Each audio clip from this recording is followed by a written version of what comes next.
Hi everyone, welcome back to my channel. ನನ್ನ YouTube channel ವೀಕ್ಷಕರಿಗೆಲ್ಲರಿಗೂ ಹಾಗೂ ಸಬ್ಸ್ಕ್ರೈಬರ್ಸ್ ಎಲ್ಲರಿಗೂ ಬಿಗ್ ಹಾಯ್. ಹಾಗೆ ಯಾರ್ಯಾರೆಲ್ಲ ನನಗೆ ಕಮೆಂಟ್ ಮಾಡಿದ್ದೀರಾ ಮತ್ತು ಲೈಕ್ ಮಾಡಿದ್ದೀರಾ ಪ್ರತಿಯೊಬ್ಬರಿಗೂ ಕೂಡ ತುಂಬ ಥ್ಯಾಂಕ್ಸ್. ಸೊ ಇವತ್ತು ನನ್ನ ಬರ್ಡೇ ಇದೆ, ಬಟ್ ಗ್ರ್ಯಾಂಡಾಗಿ ಏನು ಮಾಡ್ತಾ ಇಲ್ಲ. ಬೆಂಗಳೂರಿನಲ್ಲಿದ್ದಾಗ ತುಂಬ ಗ್ರ್ಯಾಂಡಾಗಿ ಮಾಡ್ತಾಯಿದ್ರು. ನಮ್ಮ ಹಸ್ಬೆಂಡೇ ಕಾರ್ಡ್ಬೋರ್ಡ್ ತಂದು ಅದಕ್ಕೆ ಡಿಸೈನ್ ಮಾಡಿ ಹಾಗೆ ಆರ್ಟ್ ಎಲ್ಲ ಮಾಡಿ ಸೊ ತುಂಬ ಗ್ರ್ಯಾಂಡಾಗಿ ಮಾಡ್ತಾಯಿದ್ರು. ಬಟ್ ಕೆಲವೊಂದು ರೀಸನ್ಗಳಿಂದ ಈ ಸಲ ಬರ್ತ್ಡೇಯನ್ನು ಮಾಡೋಕ್ಕೆ ಆಗಿರಲಿಲ್ಲ. ಬಟ್ ಸೊ ಆದರೂ ಕೂಡ ಅವರು ಕೇಕನ್ನು ತಂದಿದ್ದಾರೆ. ನಿನ್ನೆ ನೈಟೇ ಕೇಕನ್ನು ತಂದಿದ್ದಾರೆ. ಸೊ 12 ಗಂಟೆ ರಾತ್ರಿಗೆ ಕಟ್ ಮಾಡಬೇಕಿತ್ತು, ಬಟ್ ನಾನು ಕಟ್ ಮಾಡಿಲ್ಲ. ಆಲ್ರೆಡಿ ಮಲ್ಕೊಂಡ್ಬಿಟ್ಟಿದೆ. ಮತ್ತು ಯಾರು ಎದ್ದು ಡ್ರೆಸ್ ಎಲ್ಲ ಹಾಕೊಳ್ತಾರೆ, ನೈಟ್ ಡ್ರೆಸ್ಸಲ್ಲಿ ಇರ್ತೀವಿ ಅಂತ ಏನೂ ಚೇಂಜ್ ಮಾಡಿರಲಿಲ್ಲ. ಸೊ ಯಾವ ರೀತಿ ಇದೆ ಅಂತ ನೋಡ್ತೀನಿ. ಇದನ್ನು ಈವ್ನಿಂಗ್ ಕಟ್ ಮಾಡಬೇಕು. ಇವತ್ತು ಚಿಕ್ಕದಾಗಿ ಇದೆ, ಬಟ್ ನೋ ಪ್ರಾಬ್ಲಮ್. ಇದನ್ನು ಇವತ್ತು ಈವ್ನಿಂಗ್ ಕಟ್ ಮಾಡಬೇಕು. Anyhow no problem. So ನನಗೆ ತುಂಬ ಖುಷಿ ಏನಂದರೆ ಇವತ್ತು ನನಗೆ ಬರ್ತ್ಡೇ ಗ್ರ್ಯಾಂಡ್ ಮಾಡಿದಷ್ಟೇ ಖುಷಿ ಆಗ್ತಾಯಿದೆ. ಯಾರೋ ಒಬ್ಬರು ನನಗೆ ಕಮೆಂಟ್ ಮಾಡಿದರು, ನನಗೆ ವ್ಯೂಸ್ ಅಷ್ಟು ಬಂದಾಗಲೂ ನನಗೆ ಅಷ್ಟು ಖುಷಿಯಾಗಿರಲಿಲ್ಲ, ಹಾಗೆ ಸಬ್ಸ್ಕ್ರೈಬರ್ ಆದಾಗಲೂ ಅಷ್ಟು ಖುಷಿಯಾಗಿರಲಿಲ್ಲ. ಬಟ್ ಇವತ್ತು ತುಂಬಾ ಖುಷಿಯಾಗಿದೆ ಅವ್ರು ಮಾಡಿದ್ದೆ ಕಮೆಂಟಿಂದ. ಏನಂತ ನಾನು ಓದಿ ಹೇಳ್ತೀನಿ ನಿಮಗೀಗ. ನನ್ನ ವಾಯ್ಸ್ ಆಗಿರ್ಬೋದು ಅಥವಾ ನಾನು ಮಾಡೋ ವಿಡಿಯೋ ಆಗಿರ್ಬೋದು ಎಷ್ಟು ಚೆನ್ನಾಗಿ ಬರ್ತಿದೆ ಅಂತ ನಂಗೆ ನಿಜವಾಗೂ ಗೊತ್ತಿಲ್ಲ. ಬಟ್ ಆದರೂ ಕೂಡ ಇವರು ಕಮೆಂಟನ್ನು ಮಾಡಿದ್ದಾರೆ. ಸೊ ತುಂಬ thanks.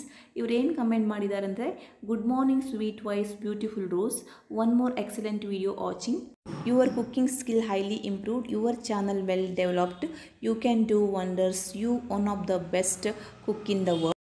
Go ahead daily, make more videos, success comes through your foods, never look back, don't think anything, just focus on your goals. This year your own, you reach out your goals, you have that much power, cute princess, my heartfully sincerely wishes you too.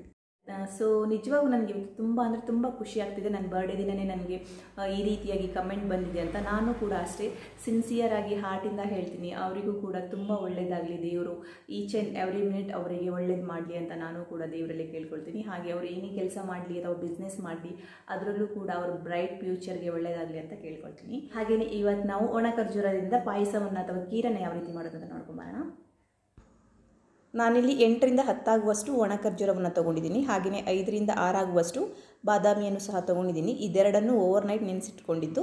So ಚೆನ್ನಾಗಿ ನೆನೆದಿದೆ ಇದು. ಇವಾಗ ಇದನ್ನು ನೀರನ್ನು ತೆಗೆದು ಇದನ್ನು ನಾವು cut ಮಾಡ್ಕೊಳ್ಳೋಣ.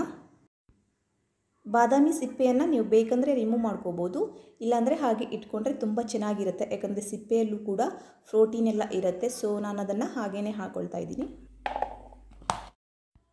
ಹಾಗೆಯೇ ಖರ್ಜೂರವನ್ನು ಕಟ್ ಮಾಡಿಟ್ಕೊಳ್ಳಿ. ಮಿಕ್ಸಿಗೆ ಹಾಕುವಾಗ ತುಂಬ ಬೇಗ ಆಗುತ್ತೆ. ಹಾಗೆಯೇ ಇದು ಮೆತ್ತಗಾಗಿದೆ, ನೀರನ್ನು ನೆನೆಸಿರೋದ್ರಿಂದ ಬೇಗ ಬೇಗ ಕಟ್ ಆಗುತ್ತೆ. ಪ್ರತಿಯೊಂದನ್ನು ಇದೇ ರೀತಿಯಾಗಿ ಕಟ್ ಮಾಡ್ಕೊಳ್ಳಿ. ಇದನ್ನು ಇವಾಗ ಮಿಕ್ಸಿ ಜಾರ್ಗೆ ಹಾಕಿ ನಾನು ಗ್ರೈಂಡ್ ಮಾಡ್ಕೊಳ್ತಾ ಇದ್ದೀನಿ. ನೋಡಿ, ಇದನ್ನು ನಾನು ಗ್ರೈಂಡ್ ಮಾಡ್ಕೊಂಡಿದ್ದೀನಿ. ಇವಾಗ ಫೈನಾಗಿ ಪೇಸ್ಟ್ ಮಾಡ್ಕೊಳ್ಬಾರ್ದು, ಈ ರೀತಿಯಾಗಿ ಮಾಡಿಕೊಂಡ್ರೆ ಸಾಕು, ಸ್ವಲ್ಪ ತರಿಯಾಗಿ. ನೆಕ್ಸ್ಟ್ ಇವಾಗ ಪಾಯಸ ಅಥವಾ ಖೀರನ್ನು ಮಾಡ್ಕೊಳ್ಳೋಕ್ಕೆ ಅರ್ಧ ಲೀಟ್ರ್ ಆಗುವಷ್ಟು ಹಾಲನ್ನು ಹಾಕ್ಕೊಳ್ತಾ ಇದ್ದೀನಿ. ಇವಾಗ ನಾವು ಹಾಲನ್ನು ಚೆನ್ನಾಗಿ ಕುದಿಸ್ಕೊಳ್ಬೇಕು. ಇವಾಗ ಹಾಲು ತುಂಬ ಚೆನ್ನಾಗಿ ಕುದೀತಾ ಇದೆ. ಇದಕ್ಕೆ ನಾನು ಗ್ರೈಂಡ್ ಮಾಡಿ ಇಟ್ಕೊಂಡಂಥ ಖರ್ಜೂರವನ್ನು ಸೇರಿಸ್ತಾ ಇದ್ದೀನಿ. ಇವಾಗ ಚೆನ್ನಾಗಿ ಒಂದ್ಸಲ ಮಿಕ್ಸ್ ಮಾಡಿ ಲಿಡ್ಡನ್ನು ಕ್ಲೋಸ್ ಮಾಡಿ 10 ಮಿನಿಟ್ಸ್ ನಾವು ಇದನ್ನು ಕುದಿಸ್ಕೊಳ್ಬೇಕು ಮೀಡಿಯಮ್ ಫ್ಲೋವಲ್ಲಿ. ಇವಾಗ 10 ಮಿನಿಟ್ಸ್ ಆಗಿದೆ. ಇದಕ್ಕೆ ನಾನು ಇವಾಗ ಬೆಲ್ಲವನ್ನು ಸೇರಿಸ್ಕೊಳ್ತಾ ಇದ್ದೀನಿ. ಇದಕ್ಕೆ ನಾವು ಬೆಲ್ಲವನ್ನು ಸೇರಿಸಿರೋದ್ರಿಂದ ಇನ್ನೊಂದು ಸಲ ಚೆನ್ನಾಗಿ ಮಿಕ್ಸ್ ಮಾಡಿ ಇನ್ನೂ 10 ನಿಮಿಷ ನಾವು ಇದನ್ನು ಚೆನ್ನಾಗಿ ಕುದಿಸ್ಕೊಳ್ಬೇಕು. ಅದು ಕುದಿಯೋ ತನಕ ನಾವಿಲ್ಲಿ ಡ್ರೈ ಫ್ರೂಟ್ಸನ್ನು ತುಪ್ಪದಲ್ಲಿ ಹುರ್ಕೊಳ್ಬೇಕು. 2 ಸ್ಪೂನ್ ಆಗುವಷ್ಟು ತುಪ್ಪವನ್ನು ಹಾಕ್ಕೊಂಡಿದ್ದೀನಿ. ಇದಕ್ಕೆ ಇವಾಗ ಗೋಡಂಬಿಯನ್ನು ಹಾಕ್ಕೊಳ್ತಾ ಇದ್ದೀನಿ.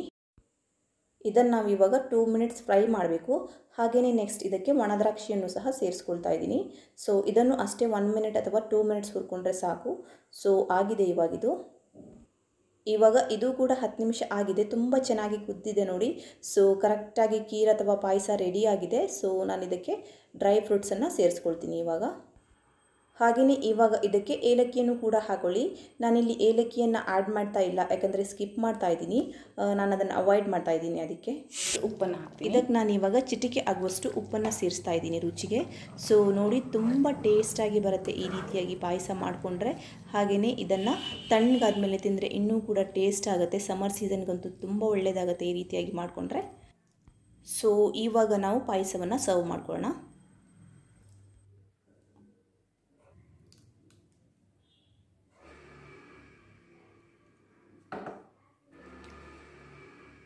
ನೀವು ಇದೇ ರೀತಿಯಾಗಿ ಹಸಿ ಖರ್ಜೂರದಿಂದ ಕೂಡ ಮಾಡ್ಕೋಬೋದು.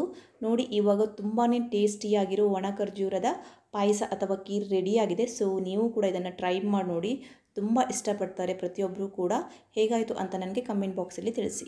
ಸೊ ನೋಡಿದ್ರಲ್ವ ಯಾವ ರೀತಿಯಾಗಿ ಮಾಡೋದು ಅಂತ, ತುಂಬ ಟೇಸ್ಟಿಯಾಗಿ ಬರುತ್ತೆ. ಸೊ ನೀವು ಕೂಡ ಟ್ರೈ ಮಾಡಿ ನೋಡಿ, ಹೇಗಾಯಿತು ಅಂತ ಕಮೆಂಟ್ ಬಾಕ್ಸಲ್ಲಿ ತಿಳಿಸಿ. ಇವತ್ತಿನ ವಿಡಿಯೋ ಇಲ್ಲಿಗೆ ಎಂಡ್ ಮಾಡ್ತಾ ಇದ್ದೀನಿ. ಇಷ್ಟ ಆದರೆ ಪ್ಲೀಸ್ ಲೈಕ್ ಮಾಡಿ, ಶೇರ್ ಮಾಡಿ, ಹಾಗೆ ಕಮೆಂಟ್ ಮಾಡಿ, ಮತ್ತು ಸಬ್ಸ್ಕ್ರೈಬ್ ಮಾಡೋದನ್ನು ಮರಿಬೇಡಿ.